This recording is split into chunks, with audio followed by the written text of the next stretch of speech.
My name's Jenkinson. I'm 16 years old. I'm here to talk about the Free West Papua campaign, how I got involved in it and how young people can really have an impact on the struggle today.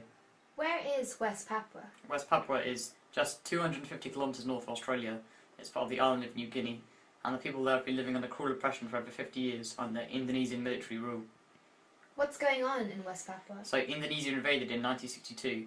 It had only been independent for just 1 year, and they invaded, and over 500,000 indigenous Papuans have been killed.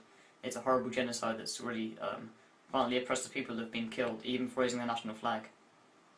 And what was West Papua like before? So it was previously a Dutch colony, and they gave them independence in 1961. But and before that, way before that, they lived as small subsistence farmers for 60,000 years, until after they were given independence, the UN completely set them adrift. That was just before the Act of Free Choice. And what was the Act of Free Choice? So in 1969, the UN organised that there must be a free and fair referendum on independence, whether all Papuans wanted independence or integration with Indonesia. And instead, a Javanese system, known as Musyawarah, hijacked the vote. Only 1,026 representative Papuans were picked, and they were forced at gunpoint to vote for integration with Indonesia. If they didn't, then them and their families would be killed by the military.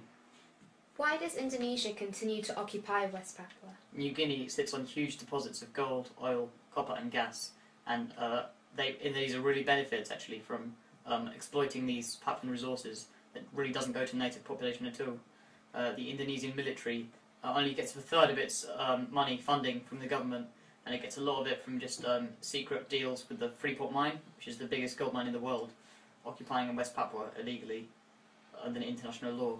There's huge reserves of forests and timber, which Indonesia really needs, and lots of because it's Indonesia's biggest province, and Indonesia is a really crowded place, especially in islands like Java and Bali. They've got this system known as transmigrasi, where they just move thousands of people into New Guinea, partly to try and out manage the local population. So there's almost more Javanese transmigrants now than local Papuans. Why don't foreign governments intervene in West Papua? Unfortunately, foreign governments, especially Western governments, really benefit from exploitation of West Papua. The Grasberg mine, for example, the big mine, is really like all the profits go directly to Indonesia, and some go to which they export to Western governments. A lot of timber which they buy goes to Western governments, and like stuff like that. And they really, it's not in our Western government's best interest to have a free West Papua, because they really benefit with trade deals with Indonesia. David Cameron recently did a trade arms deal with Indonesia where they sold them Hawk jets, which have been devastating the Papuan land.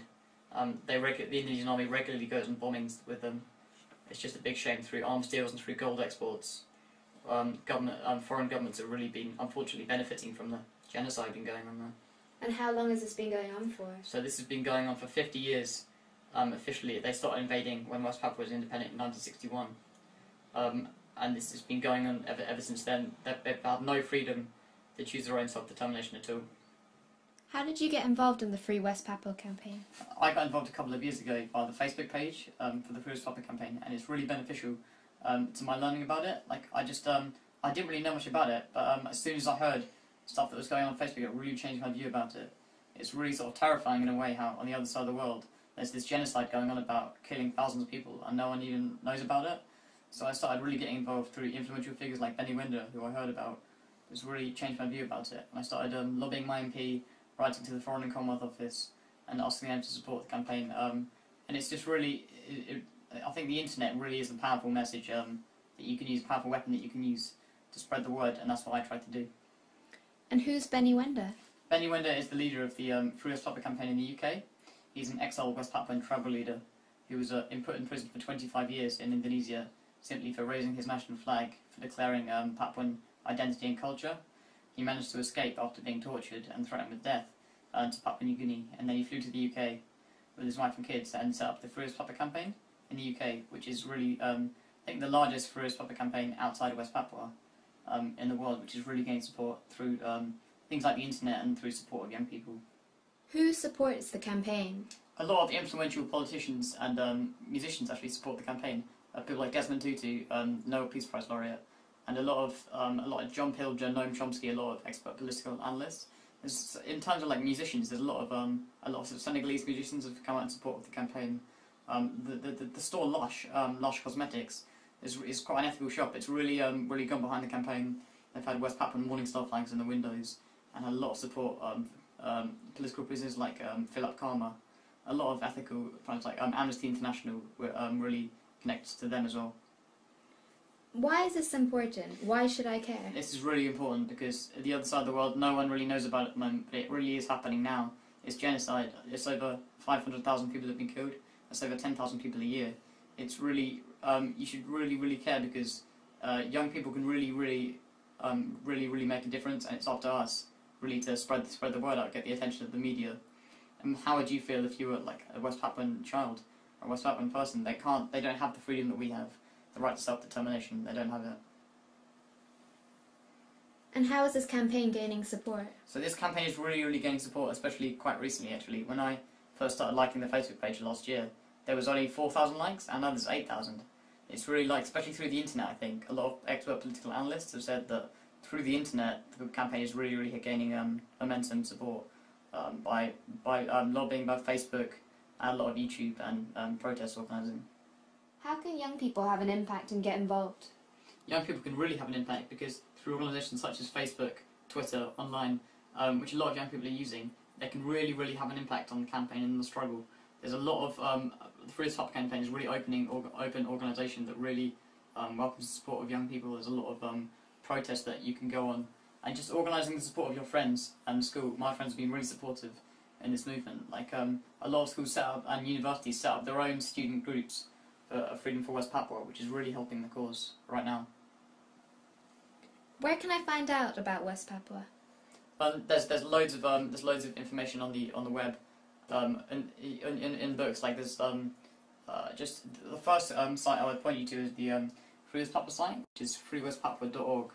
Really beneficial, good site, which gives you the lowdown of what's happening. It's the site of the Free West Papua campaign in the UK. It's their headquarters. The second site which I recommend is Facebook, facebook.com/freewestpapua, which is really influential and useful. Same with the Twitter site, which is the same site. The third site which I would really recommend is West Papua Media Alerts. It's like an underground organisation in a way. It gives like helps the voices raw. It really sort of spreads the message out of what's happening day to day, and gives day to day accounts of really horrible events that need to be stopped. What can we hope for?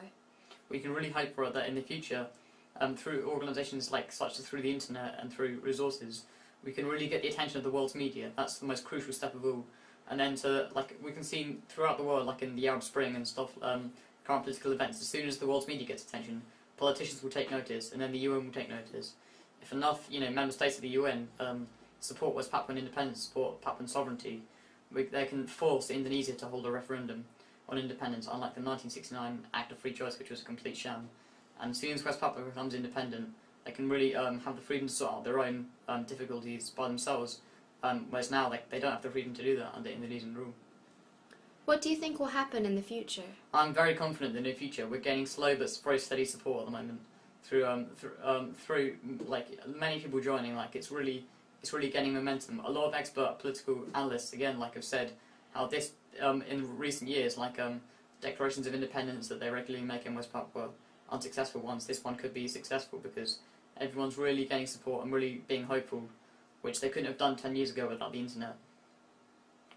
Harry, why do you care?